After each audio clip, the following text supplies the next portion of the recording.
মাত্র ৩০-৪০ দিনের মধ্যে এই বাংকার ব্লাস্টার বোমাকে ইরান ৩টা ভেরিয়েন্ট কপি করছে, ৩ ধরনের কপি। আমাদের এরকম ৫-৬টা বাহিনী, কিন্তু ইরানের এরকম ৪০-৪৫টা বাহিনী আছে। পাকিস্তানের বেশ কিছু সূত্র যে গত ৫ মাস আগে ইরানের বিরুদ্ধে যুক্তরাষ্ট্র হামলা শুরুর পর এখন ইরানের স্থল হামলার সম্ভাবনা অনেকটাই বেড়েছে। তো পাকিস্তানি গোয়েন্দা সূত্রের তথ্য নিতে আপনাকে একটু হিসাব করে নিতে হবে যেই পাকিস্তান, কারণ আমরা বাস্তব অবস্থা যেটা দেখতে পারি, মার্কিন যুক্তরাষ্ট্রের যে সেনা ঘাঁটিগুলো তছনছ হয়ে গেছে ইরানের আশেপাশে। তো তারপরেও অনেক কিছুই ঘটতে পারে, হতে পারে আমেরিকানরা চেষ্টা করবে তারা।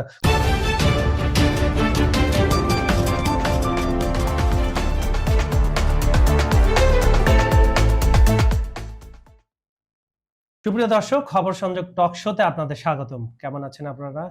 নিশ্চয়ই ভালো আছেন, আমরাও ভালো আছি। আপনাদের সঙ্গে রয়েছে আমি কাজল হায়দার, আর আমার সঙ্গে আজকে স্টুডিওতে রয়েছেন সিনিয়র সাংবাদিক আহমদ আতিক। আতিক ভাই, আমাদের দর্শক শ্রোতা, অগণিত দর্শক শ্রোতা যারা দেশ এবং দেশের বাইরে রয়েছেন, এবং আমাদের তরফ থেকে আজকের অনুষ্ঠানে আপনাকে স্বাগত জানাচ্ছি। দর্শক শ্রোতাদেরও স্বাগত। প্রথমে আমি একটু কমেন্ট পড়ে আসি। ইউটিউবে আমাদের প্রচুর দর্শক শ্রোতা কমেন্ট করেছেন, কিন্তু আমাদের সময় খুব অল্প, তাই কয়েকটা আমি পড়ছি, এই জন্য আগে ক্ষমা প্রার্থনা। মুন্সি এম লিঙ্কন লিখছেন, আসসালামু আলাইকুম আতিক ভাই, কোন পত্রিকায় সাংবাদিকতা করছেন জানতে চাই। আমি এখন একটি মাসিক দৈনিক পত্রিকা আইনু বিচার, এটা নির্বাহী সম্পাদক। এর আগে দৈনিক জবাবদিহিতে কাজ করেছি, তার আগে বাংলাদেশের খবর, তার আগে দৈনিক ইনকিলাব, তারপর দৈনিক বিকেলের খবর, দৈনিক মিল্লাতেও কিছুদিন কাজ করেছি। তো এই যে এখন যে জেনারেলকে সাতক্ষীরায় হামলার জন্য আটক করা হয়েছিল, দৈনিক ইনকিলাবে আমার এই নিউজের ফলেই ইনকিলাব বন্ধ করে দেওয়া হয়েছিল এবং আমাদের কয়েকজন সাংবাদিককে প্রায় ৩৬ দিন জেল খাটতে হয়েছিল। তখন বলা হয়েছিল এটি মিথ্যা, কিন্তু এখন দেখা গেল এগুলো পুরোপুরি সত্যি। আমাদের নিউজ একদম 100% অ্যাকুরেট ছিল। ধন্যবাদ আপনাকে। মনসুর মোশাররফ লিখছেন, আপনাদের খবর শুনতে ভালো লাগে, ধন্যবাদ আপনাকে। মাসুদ লিখছেন, অসাধারণ আলোচনা, নরসিংদী জেলা থেকে দেখছি, ধন্যবাদ আপনাকে। আব্দুল সালাম লিখছেন, আসসালামু আলাইকুম ভাই, কেমন আছেন? অনেক সুন্দর আলোচনা। Oman Muscat. আব্দুল সালাম তৌহিদ ভাই, আপনাকে ধন্যবাদ, আপনি আমাদের রেগুলার ভিউয়ার্স। আজিম মোহাম্মদ লিখছেন, আমি সংযুক্ত আরব আমিরাত থেকে দেখছি, আপনাদের আলোচনা আসলে অনেক ভালো লাগে, আপনাদের দুজনের জন্য ভালোবাসা অবিরাম। আপনার জন্য ভালোবাসা অবিরাম। এমডি আলম লিখছেন, এক্সেলেন্ট ডিসকাশন, ধন্যবাদ আপনাকে। ফেসবুকে আমাদের প্রচুর দর্শক কমেন্ট করেছেন, আমি কয়েকটা কমেন্ট পড়ছি। আব্দুল ওয়াহাব লিখছেন, ওয়াহাব চট্টগ্রাম থেকে দেখছি, শুনতে ভালো লাগে, আপনাকে ধন্যবাদ। এমনি কাজী লিখছেন, আমি চাঁপাইনবাবগঞ্জ সদর থেকে বলছি, মোহাম্মদ কাজী, সত্যি খবর দেওয়ার জন্য আপনাকে অনেক অনেক ধন্যবাদ। আপনাকে ধন্যবাদ। Aminul Islam Amir, excellent discussion from Bangladesh, Chittagong, ধন্যবাদ আপনাকে। সেলিম রাজা, আমার প্রিয় দুইজন মানুষের জন্য সবসময় শুভকামনা, আপনার জন্য শুভকামনা রইল। শাহ মোহাম্মদ আকাশ লিখছেন, ভালো বিশ্লেষণ, ধন্যবাদ আপনাকে। আপনাকে ধন্যবাদ। এমডি আনুল ইসলাম আমাদের লাভ রেক দিয়েছেন। বিলাল হোসেন লিখছেন, আপনারা এই খবর পাইছেন না যে আমেরিকা ইসরায়েল থেকে ইরানে বিমানবন্দর আক্রমণ করে তছনছ করে দিয়েছে, ধন্যবাদ, আপনিও আপডেট থাকেন। আতিক ভাই, এই পাকিস্তানি একটা রিপোর্ট তো ফাঁস হয়ে সামনে চলে আসছে, এটা জার্মানি একটা বার্তা সংস্থা ডয়েচ বেস সেটা করেছে। এছাড়া আপনার মার্কিন যুক্তরাষ্ট্র, ইরান, ইরাক, জর্ডান এবং ইসরায়েলে কি হচ্ছে, আপনি একটু দর্শকদের বলতেন। পশ্চিম এশিয়া জুড়ে এখন যুদ্ধের বাস্তবতা, এটা সবাইকে মেনে নিতে হবে। তো এই পাকিস্তানি গোয়েন্দারা বলেছে জার্মান বার্তা সংস্থা ডয়েচে ওয়েলে প্রেস এজেন্সিকে, ডিপিএস, পাকিস্তানের বেশ কিছু সূত্র যে গত ৫ মাস আগে ইরানের বিরুদ্ধে যুক্তরাষ্ট্র হামলা শুরুর পর এখন ইরানের স্থল হামলার সম্ভাবনা অনেকটাই বেড়েছে। তো পাকিস্তানি গোয়েন্দা সূত্রের তথ্য নিতে আপনাকে একটু হিসাব করে নিতে হবে যেই পাকিস্তান নিজের দেশের গোয়েন্দাদের কোনো ইনফরমেশন কাজে লাগাতে পারে না, তার পাকিস্তান এখন নিজেই আভ্যন্তরীণ সমস্যায় জর্জরিত। একদিকে কাশ্মীর, আরেকদিকে বেলুচিস্তান। তারপরে তারা তাদের সবচেয়ে জনপ্রিয় একজন খেলোয়াড় সারা বিশ্বে এবং বিশ্বে গ্রহণযোগ্য একজন লোক এবং ভারতের কাছেও গ্রহণযোগ্য একজন প্রেসিডেন্ট ইমরান খানকে অন্যায়ভাবে ক্ষমতাচ্যুত করে জেলে রেখেছে। সেই পাকিস্তানের গোয়েন্দা সূত্র অবশ্যই বায়াসড এবং তারা কোনো স্বাধীন কোনো ইরানকে ভয় দেখানোর জন্য এটা মার্কিনীদের প্রজেক্ট হয়েই তারা কাজ করছে। কারণ আমরা বাস্তব অবস্থা যেটা দেখতে পারি, মার্কিন যুক্তরাষ্ট্রের যে সেনা ঘাঁটিগুলো তছনছ হয়ে গেছে ইরানের আশেপাশে। এখন আপনি যদি বলেন যে মার্কিনীদের ঘাঁটি, হ্যাঁ, ইরানের পেছনে আজারবাইজানে ইসরায়েলের ঘাঁটি আছে, হ্যাঁ, সেইখানে মার্কিনীরাও থাকতে পারে। ইরাকে যেগুলো ছিল সেগুলো কন্টিনিউ হামলার মুখে আছে। তারপরে আপনার আছে তুরস্কে, হ্যাঁ। তো এইসব দেশ দিয়ে ইরানে হামলা খুবই জটিল এবং অনেকটা অসম্ভব। তো তারপরেও অনেক কিছুই হতে পারে আমেরিকানরা ওরা তো ভিতরে চেষ্টা ভিতরে অনেক করবেই কিছু, তারা, হ্যাঁ। মানে কিন্তু তড়িৎ ঢুকায়, হ্যাঁ। পাকিস্তানিদের কোনো তথ্যকে আমরা ওইভাবে নিতে পারি না। বিষয়টা হলো ওই জায়গায়, মানে তারা আস্থাশীল না, যদিও তারা আমেরিকা ইরানের যুদ্ধের মাঝখানে ডিল করছে। তো যাই হোক, ইরান এই ব্যাপারে পাল্টা পদক্ষেপ নিবে, সেটা ইরানের এই বিষয়ে সম্ভাব্য প্রস্তুতি আছে। এবং আমরা দেখেছি যে ইরানের সক্রিয় 6,10,000 সেনা এবং প্যারামিলিটারি এবং এর সঙ্গে রিজার্ভ সেনা আরো 3,50,000 তারা বিভিন্ন সীমান্তে মোতায়েন রয়েছে অলরেডি।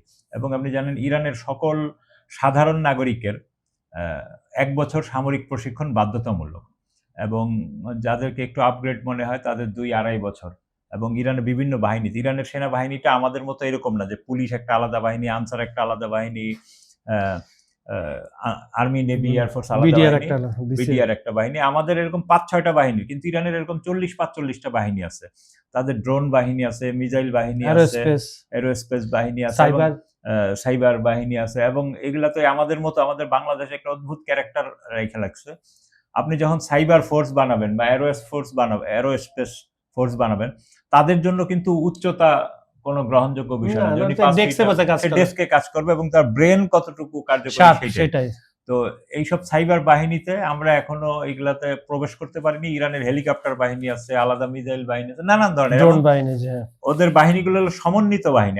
আমাদের র্যাবে যেমন বিভিন্ন বাহিনী থেকে ইনক্লুড করা হয়, ওদের সকল বাহিনী, সেনাবাহিনী বলেন, বিপ্লবী বাহিনী বলেন, নেভি বলেন, ওই হেলিকপ্টার বাহিনী বলেন, সাইবার, সবাইকে সব জায়গায় প্রশিক্ষণ নিতে হয়। আমার একটা প্রশ্ন, আমি অনেক ভিডিওতে দেখেছি বা নিউজে শুনেছি যে ইরানের ধরেন যে ড্রোন বানাচ্ছে বা ক্ষেপণাস্ত্র বানাচ্ছে, এখানে অনেক স্টুডেন্টরা, মানে বুয়েট টাইপের স্টুডেন্ট। হ্যাঁ, সেইটা আমি বলি যে ইরানের বিশ্ববিদ্যালয়গুলো কিন্তু এইবারের যুদ্ধে মার্কিনীদের প্রধান টার্গেট ছিল শিক্ষা প্রতিষ্ঠানগুলো। কারণ কি, ইরান শিক্ষার দিকে এগিয়ে যাচ্ছে এবং এই শিক্ষার কারণেই তাদের এই মাল্টি ডাইভার্সনাল ডেভেলপমেন্ট হয়েছে।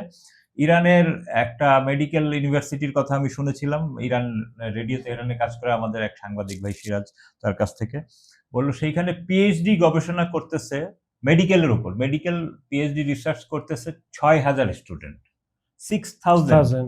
আর আমাদের পুরো বাংলাদেশে 6,000 পিএইচডি আছে কিনা আই এম ইন ডাউট। তো এবার বুঝেন যে তাদের শুধু একটা ইউনিভার্সিটির, সম্ভবত এটা মাসাদের কোন ইউনিভার্সিটি, এছাড়া তাদের ইউনিভার্সিটি। তো ইরান হলো একটা শিক্ষার হাব এবং শিক্ষাকে তারা অন্য মাত্রায় নিয়ে গেছে। এবং এই জায়গায় আপনাদেরকে আরো সুন্দর কয়েকটা তথ্য দেই। ইয়েমেনের সাথে যে ইরানের সৌদি আরবের যে ঝামেলা চলতেছে, হ্যাঁ, এরই মধ্যে যে আমেরিকা ইরানে বাংকার ব্লাস্টার বোমা ফেলছিল, মানে ওদের শিক্ষার মানটা মাত্র 30-40 দিনের মধ্যে এই বাংকার ব্লাস্টার বোমাকে ইরান 3টা ভেরিয়েন্ট কপি করছে, 3 ধরনের কপি।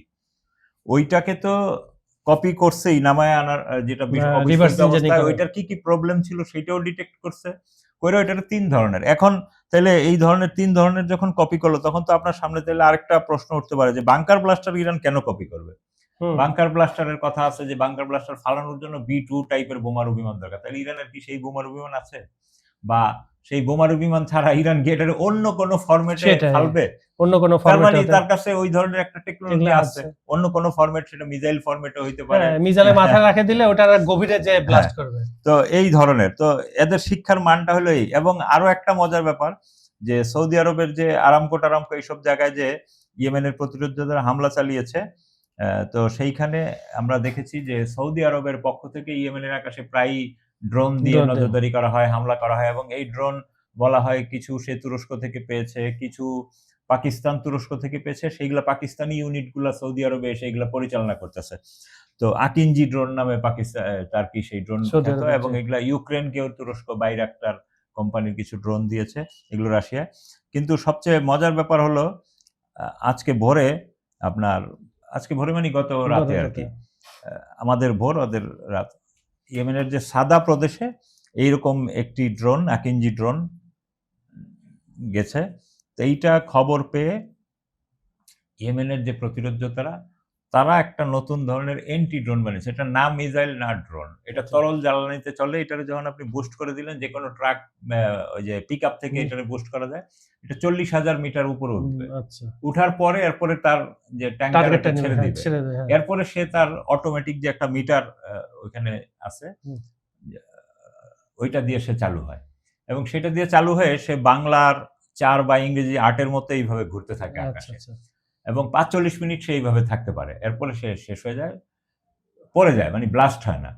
তো এই ৪৫ মিনিটের মধ্যে সে তার যে সেন্সিটিভ ইয়ে দিয়ে ডিটেক্ট করে আকাশের কোন ড্রোন বা বিমান, তারপর ওইটাতে সে হিট করে। এবং তো সেই ড্রোন বা বিমান সেটা প্রতিরোধ করার সক্ষমতা সম্পন্ন নয়, এবং এই তুরস্কের যে আকিঞ্জি ড্রোন, এইটাকে এই ইয়েমেনের যোদ্ধারা এটার নাম দিয়েছে সাকরু 1।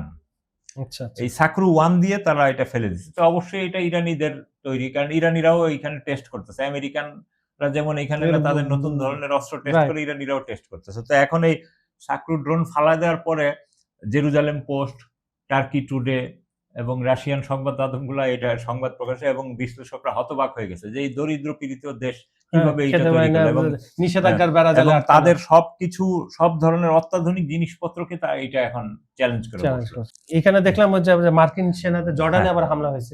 না, ইরান তো জর্ডানে কন্টিনিউ হামলা করতেছে, কারণ এই আপনার সৌদি আরব, কাতার, কুয়েত এগুলার পরেই তাদের সবচেয়ে শক্তিশালী কমান্ড সেন্টার হলো জর্ডানে। তো জর্ডানে সেইখানে সেন্ট্রাল কমান্ড আছে যুক্তরাষ্ট্রের, তো সেইখানে কন্টিনিউ হামলা করেছে, এবং মার্কিন যুক্তরাষ্ট্র এটাকে বলেছে সারপ্রাইজ অ্যাটাক, এবং এই সারপ্রাইজ অ্যাটাকের ফলে তারা ক্ষতিগ্রস্ত হয়েছে বলে জানিয়েছে। এবং একই সাথে আপনি দেখেন ইরাকে কিন্তু সৌদি মার্কিন জোট যৌথ হামলা চালিয়েছে। ওই যে কয়েকদিন আগে তারা বলতেছিল যে ইরাকের যে ইরাক সীমান্তবর্তী যে ওদের একটা তেল ঘাঁটি, ওইটাতে হামলা করেছে ইরাক থেকে, কিন্তু ইরাকিরা এখন সেটা অস্বীকার করতেছে যে তারা এই ধরনের কোনো হামলা করেনি। এইটা একটা তদন্ত কমিটি গঠন করে দিতে হবে। তো এইটা সম্ভবত ফলস ফ্ল্যাগ হামলা আর কি মনে হচ্ছে এখন।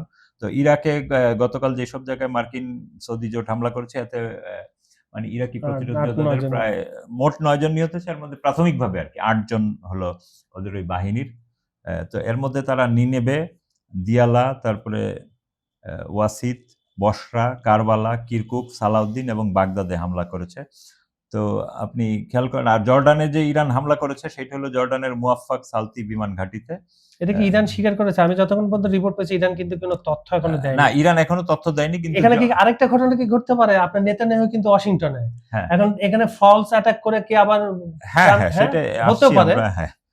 তো এই সব জায়গায় যখন হামলা করেছে তখন এটা কিন্তু একটা ভিন্ন মাত্রার দিকে চলে যাচ্ছে। আবার অপর দিকে একই জিনিস আপনি দেখেন যে সৌদি আরবের একটি তেলবাহী জাহাজ কন্টেইনার, সেটা বাব আল মানদেব দিয়ে যাচ্ছিল, সেটার নাম এনসিসি গাজালা। তো সেটাকেও ইয়েমেনের প্রতিরোধ যোদ্ধারা সিগন্যাল দিয়েছে এবং ফিরিয়ে দিয়েছে। তারা দেখেছে যে এই জায়গায়, আর তবে অবশ্যই যে সৌদি আরবের যে আরামকোর যে জিজান তেল শোধনাগার, ওইটা কিন্তু সৌদি আরব বন্ধ করেছে। যে বা যারাই হামলা করুক তাদের কিন্তু তেল উৎপাদন হ্রাস পেয়েছে। তো আর আরেকটা হলো আপনার ইয়েমেনের যে প্রতিরোধ যোদ্ধারা, তারা কিন্তু ওই যে সৌদি আরবের সমর্থিত যে বাহিনী, তাদের কাছ থেকে বিপুল পরিমাণ অস্ত্র দখল করেছে, সেগুলো ব্রাজিল, ইটালি এবং বিভিন্ন দেশের তৈরি অস্ত্র। তো এগুলোও কিন্তু একটা নতুন ওই এলাকার অবনতি। আবার এইদিকে ধরেন আপনার এই যে ফিলিস্তিনের যে মিশর সংলগ্ন এলাকা, ওই এলাকার এক সেন্ট্রাল এলাকায় একটা মসজিদ ছিল, দার আল মুয়াকিন মসজিদ। এইটা গতকাল ইসরায়েল বিমান হামলায় ধ্বংস করে দিয়েছে, এবং এখানে 4 ফিলিস্তিনি শাহাদাত হয়েছে। এবং হরমুজ দিয়েও 3টি জাহাজ পার হওয়ার চেষ্টা করছিল, তো ইরানিরা তাদেরকে সিগন্যাল দিয়েছে, পরে সিগন্যাল মানেনি, এরপরে হামলা করেছে, পরে ফেরত গেছে। তো এই হলো এই দিকের মোটামুটি অবস্থা। ওমান যে প্রস্তাব দিয়েছিল আপনারা যে 2 ভাগে ভাগ করে হরমুজ পরিচয় করবে, ইরান কিন্তু সেটা প্রত্যাখ্যান করছে। না, এটা আল জাজিরার খবরে। হ্যাঁ, ওমান বলেছে যে হ্যাঁ আমরা এটা স্বেচ্ছাসেবা ফিটি এগুলা না। তো ইরান বলছে এগুলা তোমার কোনো কথা না, এটা কি তুমি বেটা এখানে ওরে দিয়ে কাজ করাচ্ছে, আমি হলাম পাওয়ার, তারে আমেরিকা পেছন দিয়ে গুতাচ্ছে, ওমান তাই বলতেছে। তো ইরান বলতেছে যে না, এটা আমার তত্ত্বাবধানেই পরিচালিত হবে, এবং যদি তুমি এই প্রস্তাব গ্রহণ, আমার প্রস্তাব মানো, তাহলে ওকে ভাগ পাবা, আর না মানলে কিন্তু তুমি মাইনাস হয়ে যাবা। এই তো আপনার এদিকে নেতানিয়াহু তো যেটা বলছিলাম, মানে এই যে আজকে আমাদের সকাল হয়েছে, মানে গত রাতে আর কি তাদের দিন ছিল, বৈঠক করেছে ট্রাম্পের সাথে, নেতানিয়াহু করেছে, তারপরে জেলেনস্কিও করেছে। তো নেতানিয়াহুর বৈঠকটাই বেশি আলোচিত ফ্রন্ট লাইনে, যেহেতু পশ্চিম এশিয়ার ঘটনা। তো ট্রাম্প তো স্বাভাবিকভাবেই বলেছে খুব ভালো বৈঠক হয়েছে, কারণ ট্রাম্পের তো এখানে করার কিছু নেই, সে ভালোই বলবে সব সময়। আর ওইদিকে নিউ ইয়র্কে বা ওয়াশিংটনে কিন্তু প্রচুর বিক্ষোভ হয়েছে নেতানিয়াহুর এই সফরকে কেন্দ্র নিয়ে, যে আইসিসির ওয়ারেন্টভুক্ত আসামি ইসরায়েলি প্রধানমন্ত্রী কেন এইভাবে যুক্তরাষ্ট্রের ওয়াশিংটন ডিসিতে সে ব্যাপক গোয়েন্দা রিপোর্ট নিয়ে গেছে। মানে এখন ইরানের উপর আরেকটি হামলার একদম মোটামুটি হতে পারে এটা স্থল, ছোট আকারের স্থল না, এবার আরো বড় আকারের হামলা। আপনার বিমান হামলার কথা বলতেছেন। বিমান, স্থল, নেভি সব দিক দিয়েই হতে পারে, কারণ হলো নিভে যাওয়ার আগে ধপ করে জ্বলছে। রাইট। তো আমেরিকানরা এবং ইসরায়েলিরা এখন ওই ধপ করে জ্বলে ওঠার মতো অবস্থায় আছে। তো এখন দেখা যাক তারা কি করতে পারে। কিন্তু আমরা সবসময় এই যে উভয় সংকটে যে জিনিসটা আছি আর কি, যে এই যে ইরাকের উপর যে এখন সৌদি মার্কিন জোট হামলা করলো, সেইখানে কিন্তু আরবাইন 3রা আগস্ট, সেটাই আমি বলছিলাম। তো সেই আরবাইন যাত্রীদের সেবা কেন্দ্রও কিন্তু হামলার শিকার হয়েছে। মানে ওরা বলতেছে যে আমরা সামরিক লক্ষ্য, আসলে সিভিলিয়ানদের উপর অলওয়েজ টার্গেট হতে পারে, এটা বানচাল করার জন্য করতে পারে। না, বিষয়টা তো এইটাই যে মুসলমানদের এত বড় গ্যাদারিং, একটার পর একটা গ্যাদারিং, যে কোনো গ্যাদারিংই কিন্তু পশ্চিমা শক্তির জন্য ক্ষতিকারক। কারণ আপনার লোকজন গ্যাদারিং হচ্ছে, আপনার একটা মেসেজ, আপনার একটা ন্যারেটিভ, তার মধ্যে নিউ আবার একত্রতা হতে পারে এদের মধ্যে। তো এগুলা এই আর আরেকটা আমাদের জন্য বাজে খবর হলো আমাদের পাশের দেশ ভারত, সে কিন্তু তার নৌবাহিনীর শক্তি নিয়মিত বাড়িয়ে চলছে। প্রতি 45 দিনে সে একটা করে সামরিক যুদ্ধ জাহাজ সাগরে নামাচ্ছে। কেন হঠাৎ করে তার নেভির এত এক্সপানশন? যদিও সে আকাশপথে খুব দুর্বল, কারণ চাইনিজদের তো পঞ্চম প্রজন্মের কয়েকটা তো বিমান তারা আশেপাশে ভারতের সীমান্তে রেখেছে। আর ভারত এসে আমাদের দিনাজপুর সীমান্তে তারা শক্তিশালী করেছে, এখানে ব্রহ্মস ক্ষেপণাস্ত্র মোতায়েন করেছে, এখানে 2টি ছোট ক্যান্টনমেন্ট করেছে। এগুলো কিন্তু আমাদের জন্য, বাংলাদেশের জন্য খুবই উদ্বেগের। আর পাকিস্তানে আপনি দেখবেন যে 27 ও 28 জুলাই, আজকে 29 জুলাই, আজাদ কাশ্মীরের রাওয়ালকোট এবং মিরপুরে বিক্ষোভকারীদের সঙ্গে পাকিস্তানের সেনাবাহিনী বা ওদের আধা সামরিক বাহিনীর গোলাগুলি হয়েছে, অনেক প্রচুর নিহত হয়েছে, আহত হয়েছে। এবং জুন থেকে এ পর্যন্ত, মানে যে যারা আন্দোলন করছে তারা বলছে এই পর্যন্ত সামরিক বাহিনীর গুলিতে 68 জন কাশ্মীরি নিহত হয়েছে। যদিও রয়টার বলছে 30 জন নিহত। এই মূলত পাকিস্তানের আজাদ কাশ্মীরে কিন্তু লোকজন বিদ্যুৎ বিল, তারপরে কর নীতি এবং বিভিন্ন প্রশাসনিক ইস্যু নিয়ে হামলা করেছে। তারা কিন্তু অন্য কোনো কিন্তু পাকিস্তানি গভর্নমেন্ট কিন্তু এগুলাকে, এই সামরিক গভর্নমেন্ট, আসিফ মুনিরের গভর্নমেন্ট, নওয়াজ শরীফের কিছুই না, এটা সে হলো তাদের ছত্রছায়া। তো এগুলা কিন্তু পাকিস্তানের, মানে আপনি দেখবেন যে একটা দেয়ালের কিন্তু বিভিন্ন ইট আছে। তো আমাদের এই যে পুরনো আমরা ভারতীয় ইন্ডিয়ান সাবকন্টিনেন্ট বলি বা দক্ষিণ এশিয়া, যেভাবেই বলি না কেন, এইখানের দেশগুলোর মানুষের মধ্যে কিন্তু আত্মীয়তার সূত্র এবং রক্তজ বংশগত সূত্র আমরা খুব কানেক্টেড। এইখানে কোন একটা দেশের প্রবলেম হলে কিন্তু বাকি দেশগুলো চেইন রিঅ্যাকশনটা মুক্ত পাবে না। তো আমাদের এইসব বিষয়ে সতর্ক থাকা উচিত এবং ব্যবস্থা। ধন্যবাদ আতিক ভাই, প্রতিটা বিষয়ে আপনি খুব সুন্দরভাবে বিশ্লেষণ করেছেন। সুপ্রিয় দর্শক, আমাদের অনুষ্ঠানগুলো সম্পূর্ণ দেখে লাইক, কমেন্ট, শেয়ার করবেন। আপনারা কোথা থেকে আমাদের সাথে এতক্ষণ সংযুক্ত ছিলেন সেটাও লিখে পাঠান। বিজ্ঞাপন ও প্রমোশনের জন্য ডেসক্রিপশনে কিছু নাম্বার দেওয়া আছে, সেখানে আপনারা যোগাযোগ করতে পারেন। আর আন্তর্জাতিক যে কোনো বিষয় আপনি যদি জানতে চান আমাদের কমেন্ট সেকশনে জানাবেন, আমরা সেই বিষয়ে আলাপ আলোচনা করবো। এই বলে আজকের মতো অনুষ্ঠানটা এখানে শেষ করছি। সবাই ভালো থাকবেন, সুস্থ থাকবেন। আল্লাহ হাফেজ।